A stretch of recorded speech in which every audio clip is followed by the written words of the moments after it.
When the Third Reich toppled Europe in 1940, the United States emerged from its isolation and prepared for war.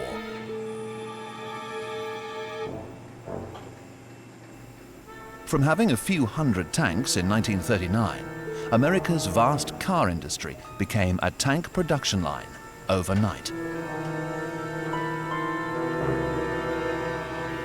When the US joined the Allies in 1941, it brought a tank that went on to become one of the most prolific and successful of the war.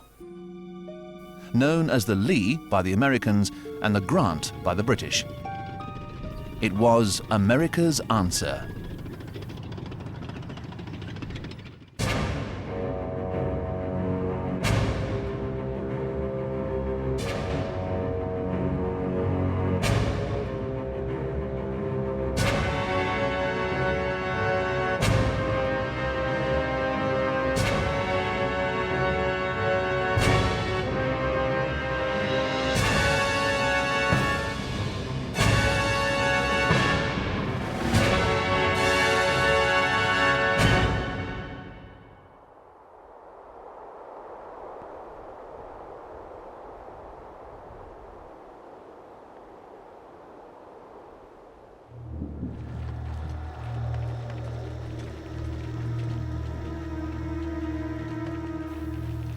For some years after the First World War, the men leading the US Army firmly believed that the tank's only purpose was to support the infantry. This strong belief eventually became the 1920 National Defense Act, under which the existing tank corps was split up and placed under the command of the Chief of Infantry. At the same time, the cavalry started a program of mechanization, and to avoid opposing the act, it was forced to refer to the tanks it bought as combat cars. Any piece of equipment develops according to experience. And the experience that the Americans took back from the First World War was that tanks were purely for supporting infantry. So all their efforts and all their thinking go into the tank as an infantry support weapon. They carry that to its, I suppose, logical, although I prefer to say illogical conclusion, in that they disband the tank corps altogether. Well, that was part of a broader American military tradition of, raising armies to fight in wartime and then having them demobilise very rapidly at the end of the war. And you would see that at the end of the American Civil War, and precisely the same thing happens at the end of the Great War. The Americans could not envisage taking part in another major European war. They could only envisage perhaps a border war with Mexico or some kind of warfare in the Pacific, in the Philippines. So really all they wanted were infantry support vehicles. But even in the 30s, they are still thinking in terms of the tank as an infantry support weapon and not as anything else. Many middle-ranking army officers, including George Patton and Dwight Eisenhower, believed that the tank had other uses besides supporting the infantry. But their ideas were far too radical for the US Army, so Patton and Eisenhower had to keep their views to themselves or risk damaging their careers. At that particular time, there was a theory taken quite seriously by the Russians and the French, and especially the Italians, that an infantry tank assault would be led by medium tanks in the first wave, and the second wave would consist of a swarm, if you like, of light tanks. And the United States Army tended to concentrate on this.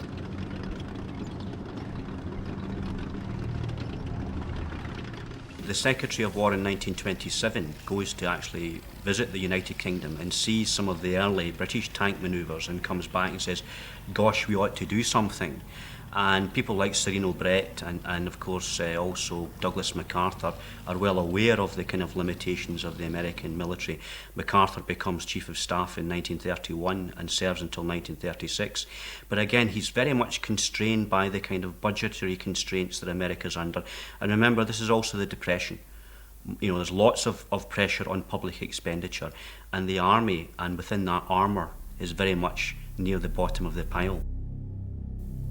As America wrestled with the Great Depression during the 1920s and 30s, defense spending was drastically reduced. Although exercises were held to look at the tactical effects of mechanization, the troops involved were dispersed afterwards. By 1940, the US had fewer than 400 tanks, the majority of which were light tanks left over from the First World War. And the reason that most American tanks were very light was so that they could be carried by American railways and so they could get across all American bridges. And if they took it abroad, so to get across American engineer bridging equipment, which could carry about 15 tons. This started to change with the Spanish Civil War. The Americans examined the Spanish Civil War and began to realise that the light tanks that they'd concentrated on and were really machine gun armed and not really suitable for modern warfare. So they began to think about a gun armed tank. They still had to have a weight limit, they still had to have a fairly small tank, but a gun armed tank nonetheless. And these started to emerge in the late 1930s. But in 1940, events forced the US Army to completely change its tank policy. The German blitzkrieg against Poland and France showed the world that tanks were not only lethal in an infantry support role, but could stun opposing forces into submission when used in formation. 1940 is a real sea change for the Americans because nobody had expected France to fall in a matter of 6 weeks. France was regarded as being one of the great powers, and for France to fall so rapidly to the Germans was really an astonishing victory, and the Americans were deeply shocked by that. It preempted a whole raft of measures, including a big increase in the defence budget, a mobilisation of reserves, and a kind of sense of national concern that America may not get involved in this war in Europe, but America needed to be prepared. In reaction to this turn of events, the M2 tank was put into immediate production.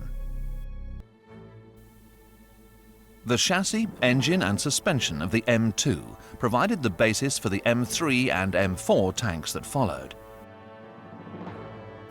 The M2 had a 6-man crew. It mounted a 37mm M6 gun as well as 8 Browning machine guns. Its armour was up to 32mm thick. Its Wright supercharged engine could reach a range of 130 miles, a brake horsepower of 400 and a top road speed of 26 miles per hour. It was a reliable machine, bristled with machine guns, some of which pointed backwards, a very dangerous practice, but nevertheless. And it ran on a very robust suspension, had a very big hull. It was suitable for mass production. In fact, it didn't go into mass production because after the German invasion of Poland and later France, it was clearly outclassed. The M2 was important in that it was a very useful stopgap for training, and that's all it was for. It never got as far as the battlefield. It was undergunned, it was under-armoured, but at least it got people thinking along the right lines, and at least it allowed them to train with some sort of armour. By 1940, it was obvious that American tanks would need a 75mm gun in a traversing turret to even stand a chance of taking on the Panzers III and IV. Although a tank was being developed that would solve this problem, it would be some time before it was ready for mass production. So the US Army had little choice but to produce a tank based on the M2. Because it was impossible to mount a 75mm gun in the M2's small top turret, the turret was moved to a position over the left sponson and a commander's cupola was added. The right sponson was then enlarged to accommodate a 75mm gun with limited traverse. Named after the Confederate General Robert E. Lee, the M3 had a 7-man crew. In addition to its 75mm gun, the M3 also mounted a 37mm gun as well as 4 machine guns. Its armour was up to 37mm thick. Its right radial engine gave it a 340 brake horsepower, a range of 120 miles, and a top road speed of 26 miles per hour. In many respects, the Lee tank came into being to make use of existing facilities and to make use of existing components. It was an adaptation of the M2. It used the automotive components of the M2, and in many ways it was restricted by the design of the M2. It would have proven far too difficult to design the large turret and large turret ring to fit the 75mm gun in, and they needed the tanks quite urgently. So a compromise design was made using parts of the M2 and having the offset sponson with the 75mm gun in and still retaining the 37mm gun in the turret. A very compromised design that was very manpower intensive, but it was the best that could be done at the time. Discover the past with exclusive military history documentaries and ad-free podcasts presented by world-renowned historians, all on History Hit. Watch them on your smart TV or on the go with your mobile device. Download the app now to watch everything, from the gripping story of the Band of Brothers to Operation Barbarossa and D-Day. Immerse yourself in the dramatic stories of this remarkable era by signing up via the link in the description. But it wasn't long before the Lee changed once again. In the immediate aftermath of the disaster at Dunkirk, Britain was desperately short of tanks. The British Tank Commission was keen to buy large numbers of the Lee, but only on the condition that the design was altered to suit British tank crew practice. Ideally, the British would have liked the Americans to build a brand new tank to British specifications. That wasn't possible, there just wasn't the time. So the British persuaded the Americans to adapt the Lee into something called the Grant. It's the same tank, but the Grant is the Lee built to certain British requirements. There were a few subtle differences between the Lee and the Grant. The Lee had a 7-man crew, whereas the Grant had a 6-man crew. Instead of the Lee's Browning machine gun in the commander's cupola, the Grant had a turret-mounted smoke discharger instead. This is a tank which is well received generally by its crews, and I think particularly in the Western Desert when it arrived. I mean, under Lend-Lease, we have a lot of tanks which are sent out to support the British in the Western Desert. And it's definitely a tank which is well received by its crews, because the tanks up to that point they'd had in the Western Desert, many of them had been, either undergunned, initially, mounting something like a 2-pounder weapon, which was totally ineffective really against the Germans, or they had tanks that were quite good but were prone to mechanical failures and breakdown. It was roomy. You could stow a great deal inside a Lee or a Grant.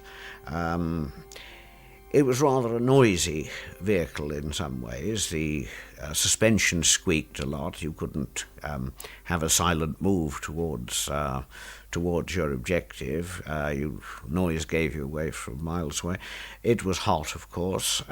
When both guns were in action, the interior tended to fog up, and at the first possible opportunity you had to open one of the sponson doors and throw out all the empty cases, otherwise the air just wasn't breathable. And you've got this enormously tall tank, which is very, very difficult to conceal in desert conditions. And also with the gun load, the main gun load down, it's not as if you can fight hull down with the turret just protruding above the crest of the hill. You actually have to go right up and have the whole hull exposed. So it made a very, very big target. And also with the big crew all clambering over each other inside, again this caused problems. But it did have the 75mm gun, which was absolutely crucial.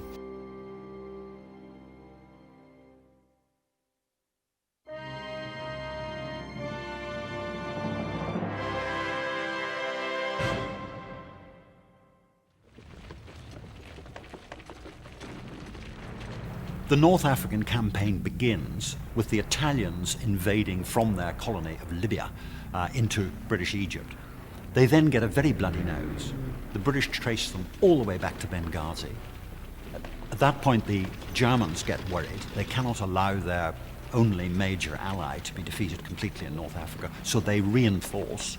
So the battle goes backwards and forwards, and in each case, the person doing the chasing essentially goes too far, runs out of petrol, runs out of track mileage, runs out of rations, and then gets pushed back again in turn. Rommel was advancing right up towards the Egyptian border, and really we were not faring terribly well in armoured combat. The German 88mm gun was still dominating the battlefield, and this was causing enormous problems. And the principal problem was the fact that these guns could not be engaged with the British 2-pounder and 6-pounder anti-tank guns, which simply didn't fire a high explosive shell that could deal with an in-placed anti-tank gun. And really something had to be done, and had to be done quite urgently. The Grant's baptism of fire took place on the 27th of May 1942. Besides a number of Matilda infantry support vehicles, British forces had 167 Grants. The whole thing with the Lee and the Grant, we were actually able to denude US home-based tank units and fetch those tanks over. And so yes, we were building quite a large stockpile of tanks immediately before El Alamein. The Grant Lee tank was something which was very much seen as a good tank. It could travel at 26 miles per hour. It had a gun which could match the Panzer Mark III. Its construction, using that rivet construction, made it also a tank which could be easy to produce. And so I think it was a very reliable tank. And certainly when it went to the Western Desert, after the mechanical problems they'd had with the Crusader tank and with some of the other cruiser tanks. And so it was regarded initially as a very effective tank, and it did serve very well in the early part of the war.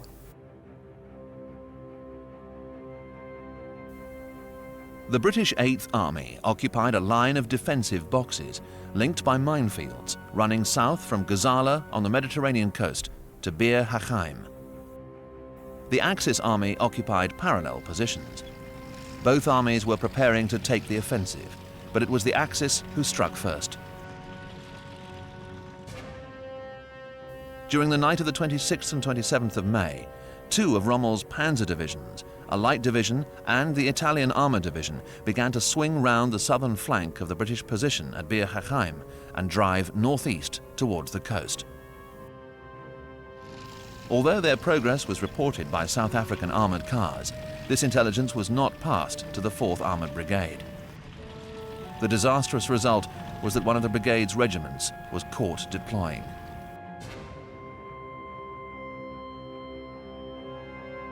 All but 3 of the regiment's Grants were lost, although 30 German tanks were knocked out in return. The brigade's 2 remaining regiments began slamming 75mm rounds into the enemy's tanks at a range of 1,200 meters.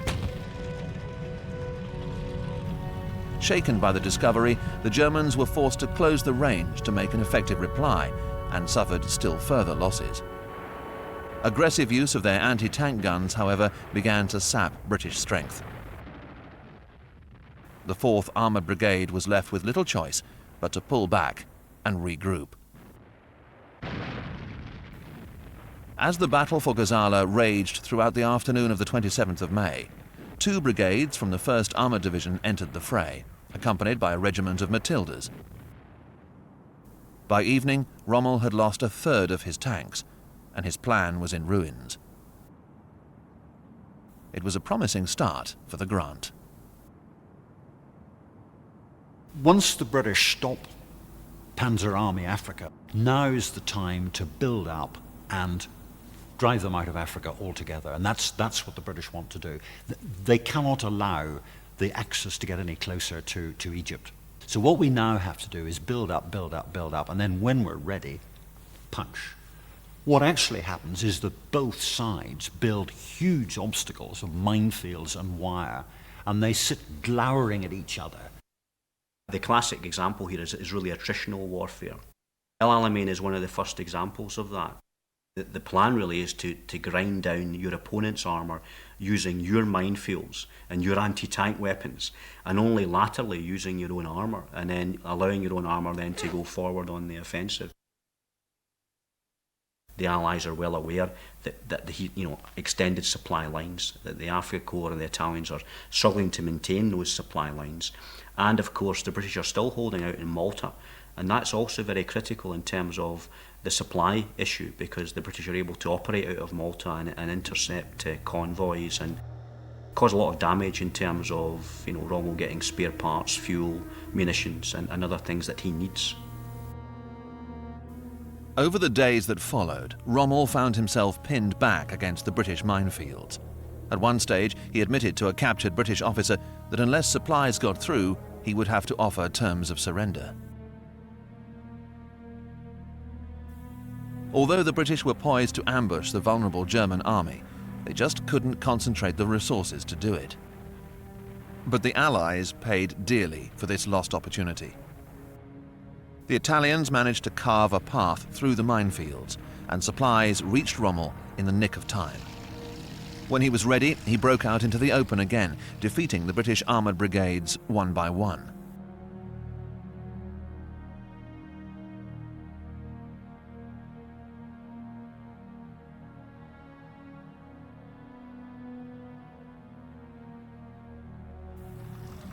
On the 20th of June, Rommel took Tobruk, setting the seal on his greatest victory. But at this point, he became a victim of his own success. He made the fatal mistake of pursuing the 8th Army, triggering a series of events that would ultimately lead to his greatest defeat.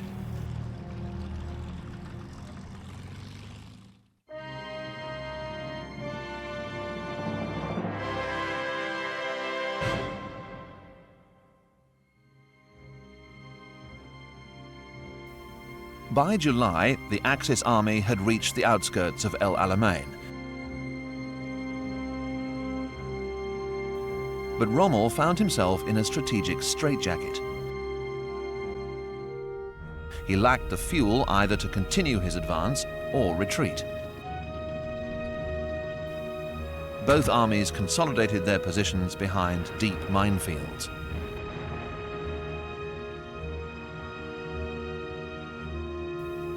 Lieutenant General Bernard Montgomery took over command and set about restoring the morale of the 8th Army. Montgomery is very important because he comes in and he's a very charismatic military leader. We get these speeches where, I've seen you and you've seen me and I like you and you like me, and there was all that kind of thing. And Montgomery was very good at that kind of approach, really. And in terms of him coming in, there was a definite sense, I think, that in the 8th Army that things were going to go much better. Montgomery imposed orthodoxy, concentration of everything, especially tanks and artillery. They were going to fight together. He instituted a program of training anybody who didn't or couldn't fit in with his methods disappeared immediately. He went round the troops. He gave not the slightest hint that Rommel couldn't be defeated. And he acted like a tonic. Also remember, Montgomery is somebody who is not a tank man per se, and so he's somebody, again, who believes very much in overwhelming firepower. He's not going to make a move against the Germans and against the Italians until he's sure he's got overwhelming superiority. And that's precisely what he does. He waits until he's got a minimum of a 2-to-1 superiority in any particular area, whether it's air power, artillery, infantry or armour, and then he's prepared to move forward. And of course that policy was remarkably successful. He wins at El Alamein, and the Germans then go on retreat, really, and they don't stop until they get all the way back to Tunisia. But Montgomery had another problem to deal with. Until July 1942, the Grant was easily the most powerful tank in the desert. But when Rommel had 27 Panzer IVs delivered, shockwaves rippled through the Allied ranks. On paper, the Panzer IV completely outclassed the Grant. Allied crews could only guess as to how it would perform in battle.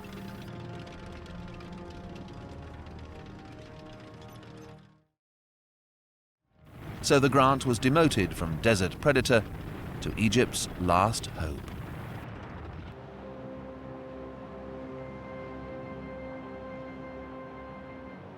Where things start to swing in the Axis favour is with the arrival of the Mark IVs and the Mark IV specials. Now, the Mark IV is a very good tank. It's better than anything the British have. It's actually better than the Grant.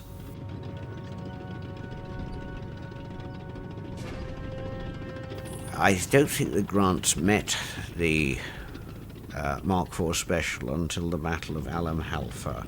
It certainly caused us a great deal of surprise. Until then, the Grants had more or less been the dominant tank in the desert for the short period between May 42 and August 42. From the German point of view, of course, they could never get enough of them to North Africa to really make a difference. So locally they made a difference. They won local battles, but there were never enough of them to win the campaign. By the end of August, Rommel had accumulated just enough fuel for one last push to the Nile Delta. On the night of the 30th and 31st of August, he began to break through the British minefields on the southern sector of the front. But this took far longer than he'd planned, and he sustained unexpectedly heavy casualties. Once through, he started to head northeast, as he had done at Gazala. Towards evening, this brought him into contact with the 22nd Armoured Brigade, which was positioned on Alam Halfa Ridge.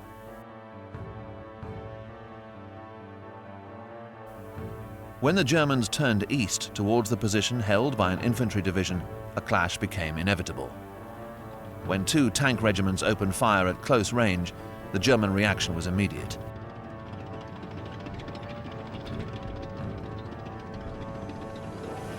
Led by their Mark IVs, their advance was so fierce that a squadron lost all 12 of its Grants within a few minutes. Reinforcements were brought up to plug the gap in the Allied line.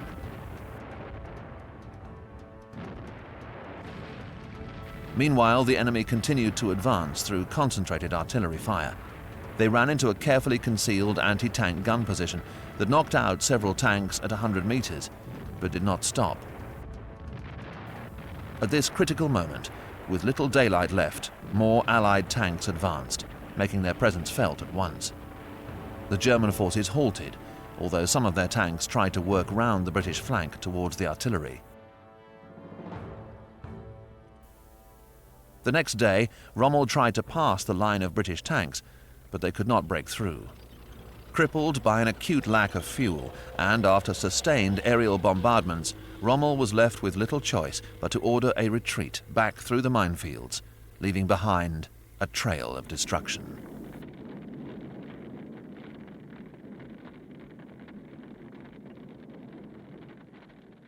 Rommel was a great Boy Scout. He was a charismatic leader of men and a very brave soldier. He didn't always pay as much attention as he should have done to administration and logistics. Now, of course, he knew he was taking a chance.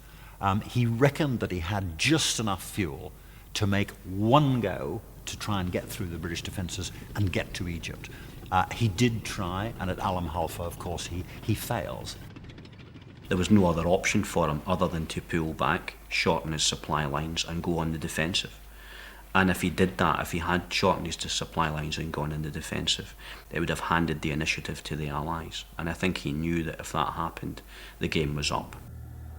By the autumn of 1942, the Grant's successor, the Sherman, started to arrive in the desert. It eventually replaced the Grant as the 8th Army's main battle tank. At the end of October, there were 252 Shermans and 170 Grants in first-line service, plus many more in reserve. At the Second Battle of El Alamein, from the 23rd to the 24th of October 1942, the 8th Army beat the Axis. This victory turned the tide of the war in the desert, but it could so nearly have gone the other way. Alamein was the last solely British or solely British Empire battle in this war. From now on, all the campaigns are going to be Allied. They're going to be with the Americans. This is our last hurrah, if you like. And it works. But it almost doesn't. When Montgomery decides to tell the armour to break out, he wants the armour to go through cleared lanes in the minefield against a ridge which is lined with German anti-tank guns. And the armour, understandably, finds that very difficult to do, and it's very slow. And Montgomery tells the armoured commanders that they're not doing their job, or they're not getting on, betraying, I'm afraid, a lack of understanding of what armour can do and what armour is supposed to do. He gets away with that, and it's a measure of the man that he learns very quickly how to handle armour from then on. But Alamein wasn't always going to be a surefire winner. There were times when it could have gone wrong.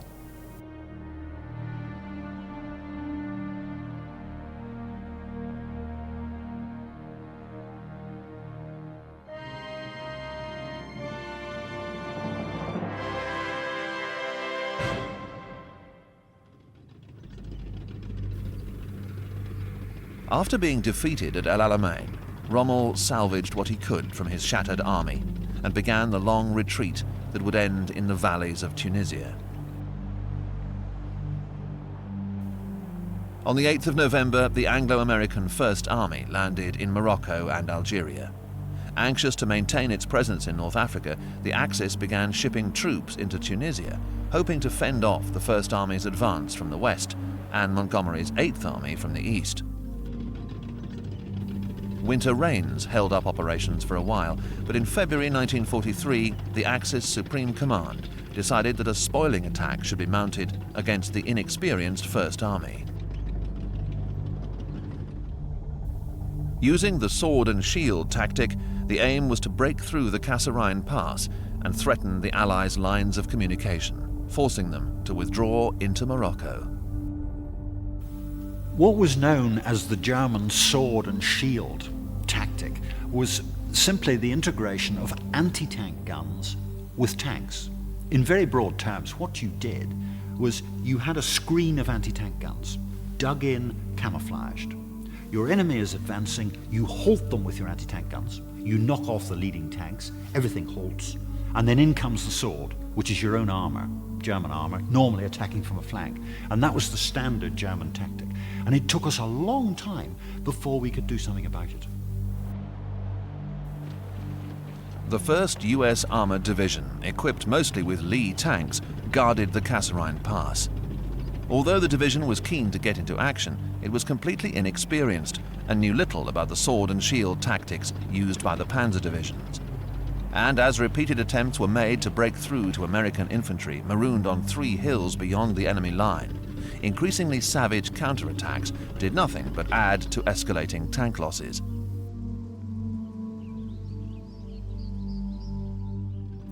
When counterattacking along the Spitler-Sidi Bouzid on the 15th of February, part of the 1st Armoured Division ran into a well-concealed anti-tank gun screen and was then itself counterattacked on both flanks, losing 46 tanks and many other vehicles.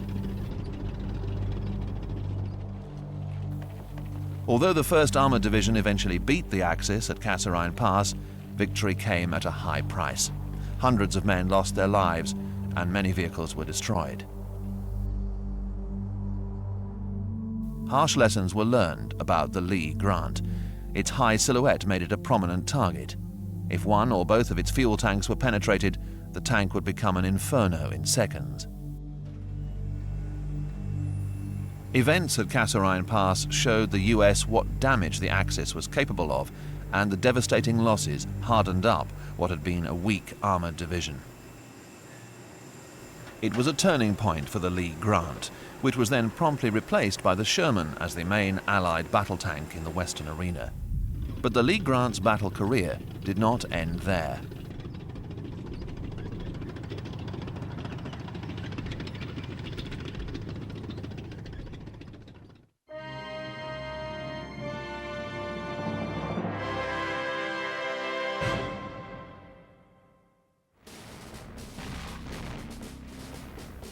In December 1941, the Japanese 15th Army invaded the British colony of Burma, driving its small Allied force to the Indian border. For the next 4 years, a bitter war raged among the most inhospitable terrain imaginable. Besides its jungle-covered mountain ranges, mangrove swamps and ramshackle roads, Burma was home to deadly insects and diseases which claimed as many men as armed combat. Until early 1944, the Burmese campaign had mainly been fought by infantry. But after much persuasion, General Headquarters in Delhi agreed to send over tanks to help the beleaguered Allied troops. So a number of Lee tanks were dispatched to Burma. By early 44, we were starting to seriously engage the Japanese again, particularly in the Burma theatre. And one of the things that we desperately needed in Burma was a force multiplier along the lines of a reasonable tank. Now, the Japanese themselves, frankly, their tank design was possibly the weakest of any of the fighting powers in the Second World War. And they didn't field tanks to an enormous degree. So really we didn't have to have a terribly up-to-date tank fighting tank. But very much like North Africa, we needed something with a decent high explosive shell that could take on infantry, and something that was very, very reliable. From now on, it is the Allies in Burma that are going to be advancing rather than the Japanese. The grant is useful because Japanese tanks were appalling. We criticise British tank development. Japanese were far worse. Perfectly understandably, because the only enemy they had to worry about, or they thought they had to worry about, were the Chinese, who didn't have any tanks at all. But it did mean that, of course, the grant was way ahead of anything the Japanese could produce. So, safe in the knowledge that they would not be faced with opponents like the German Panzer IV or Tiger tanks, Lee crews did not expect armoured clashes anything like those of the Desert Campaign. But they had underestimated the courage of Japanese tank crews, who, despite having much weaker tanks, were still determined to make life hell for the Allies. On the 20th of March 1944, 6 Japanese light tanks tried to ambush a column escorted by 2 troops of Lee's. The Japanese commander had positioned his tanks close to the left side of the track, so the Lee's 75mm or 37mm guns could not be used. One Allied tank was set ablaze, but the rest roared past into a clearing where they swung round to confront their foes. After a brief but intense firefight, the Japanese made a run for it. 5 were set ablaze and the 6th was knocked out. The message was clear. The Japanese did not consider the Lee as a threat. The episode provided a glimpse of things to come. The Japanese had all kinds of methods of engaging tanks. They could use manpower to do all kinds of things, and they would engage tanks very, very closely and use satchel charges, which are explosives in an ordinary bag, if you like, placed on top of a tank hatch in particular. The hatches were recognised as being particularly vulnerable. You had suicide squads with a large aircraft bomb, somebody sitting in a foxhole with a hammer, waiting for a tank to drive over the top. He would strike the fuse on the bomb, and the bomb would explode and take the tank with it. So yes, the Japanese, although they didn't have the technology and they really didn't have very effective anti-tank weapons, they made up for it in tenacity and a willingness to take enormous casualties. The most unutterable disgrace for the Japanese soldier was to be taken alive, even if he was wounded. He could not go home. Consequently, he fought to the last in bunkers. Everywhere he would launch suicidal attacks, one after the other, over the same ground, and so on. He used every means in his power to destroy the enemy.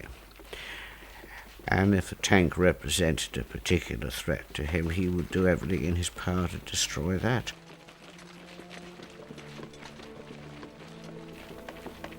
Despite the inferiority of Japanese tanks and anti-tank guns, Allied soldiers still faced a terrifying menace. The suicidal bravery of individual Japanese soldiers meant that men were willing to take on tanks using their wits and bare hands. So as a defense against hand-placed explosive charges, a thick wire grille was fitted above the Lee's engine deck. Another weapon the Japanese used during the Burma Campaign was to smash grenades filled with cyanide gas against a tank's vision hatch to poison the crew inside. On one occasion, a sword-wielding Japanese officer even scrambled into a Lee, killing the commander and 37mm gunner. It took all 6 rounds of the loader's revolver to finally kill him. By 1944, Japanese anti-tank strategies and weapons had reached another, more sinister level. The end of the Burma Campaign saw the appearance of the anti-tank equivalent of the kamikaze, the Nokohaku Kogegi, otherwise known as Human Combat Tank Destruction Squads. These volunteers would suddenly break cover and throw themselves under a tank, where they would detonate the explosive charge strapped to their bodies. This need for extra vigilance triggered the formation of specialist infantry support units who were trained to repel such attacks. We had now become quite used to these suicidal tactics they employed, and we had trained a regiment called the Bombay Grenadiers in close support for tank. 9 times out of 10, they shot these guys when they emerged from cover. It was a very dangerous job being a close escort, but they were good at it. Again, tank crews got used to it themselves. Those occasions I've known where they've simply reversed off the man who was thrown them, and he's blown himself up, in front of them, and so on. They were desperate measures, and they didn't work. There are many cases, where you have mass infantry assaults against armour, and there's only going to be one result in that, and that's going to be mass casualties for the Japanese. So this is an important tank. It has a very important psychological effect, I think, on the Japanese, and it has a critical role in the battle around Imphal and the drive south through Malaysia. So all in all, the Grant tank, which had performed well in the Western Desert, also has a critical role out here in the Far East in the latter part of World War II. The Japanese were experts in constructing bunkers, which were concealed with vegetation and connected by underground galleries. But once detected, no bunker complex was safe from the lee. The vegetation was blasted off with high explosive until a fire slit was revealed. Whenever possible, a smoke round was put into the slit. Seeping along the galleries, the smoke would reveal more and more fire slits. The timbers would then be smashed up with more armour-piercing shot until the roof collapsed. If necessary, stubborn bunkers would be blasted apart with high explosive. In February 1944, the Lee played a vital part in the defence of the 7th Indian Division's admin box in northern Burma, after it was attacked by the Japanese 55th Division. The tank's tremendous firepower smashed up the enemy's attacks, destroyed its bunkers, and provided defensive chutes at night.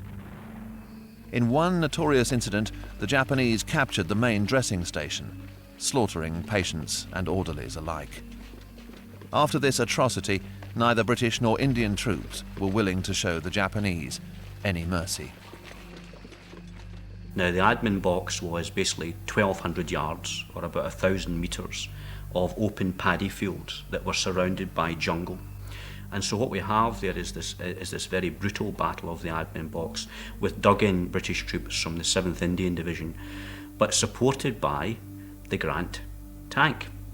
And the Japanese really had no answer to this. And the tank and its firepower were very critical in that battle of the admin box, and really actually saved Britain's military reputation in this battle in part because the British forces had been surprised. They hadn't expected the Japanese to show up and be prepared to assault what was their supply centre and administrative centre. And so the fighting around this area was incredibly ferocious. But the tank really had a major impact in terms of this. In March 1944, the Japanese launched Operation U-Go, an attack on the eastern Indian region of Assam. The aim was to inspire the Indian people to revolt against their British rulers and so divert American forces from the war in the Pacific. The British 4th Corps found itself besieged by the Japanese 15th Army on the Imphal Plain, as was the small garrison at Kohima, lying on the main route back to India. At Imphal, the Lees helped to recapture the towering peak of Nunshigum, which dominated the main airfield, and also flushed out the Japanese from surrounding villages. On the 18th of April, the Lees of the British 33rd Corps relieved Kohima and then fought their way south to relieve 4 Corps at Imphal on the 22nd of June. The Allies captured Mandalay on the 20th of March 1945 after a diversionary attack was mounted at the vital enemy communications centre of Maiktila. Starved of supplies and ammunition, the Japanese divisions holding the Irrawaddy line simply disintegrated. This triggered what became known as the Race for Rangoon, in which 4 Corps travelled down the Maiktila to Rangoon railway corridor, while 33 Corps followed the more difficult line of the Irrawaddy. Rangoon was rapidly abandoned by the enemy, and the war in Burma was over. In Burma, it really came into its own. It could have been designed for war in a semi-jungle environment. and I cannot think of a tank which could have performed better in those circumstances. Later it played a useful role in a variety of tasks, special purpose vehicles and that sort of thing. So it was a success story within the limitations of the period in which it served. As a tank, it worked extremely well in this terrain. It certainly surprised the Japanese. The Japanese really had no effective answer to this deployment of this tank. And as I say, their own tank design was not going to be sufficient to actually challenge the M3 grant at all, really, in Malaysia. The Lee grant was only ever meant to be a stopgap, yet it enjoyed a wartime career that stretched from the Sahara to the jungles of Burma. Although it was overshadowed in the west by the arrival of the M4 Sherman, it proved perfectly suited to Burma's treacherous terrain and climate. Its reliability and speed earned it the respect of crews and the fear of opponents. And until 1945, it was America's answer to the Axis menace.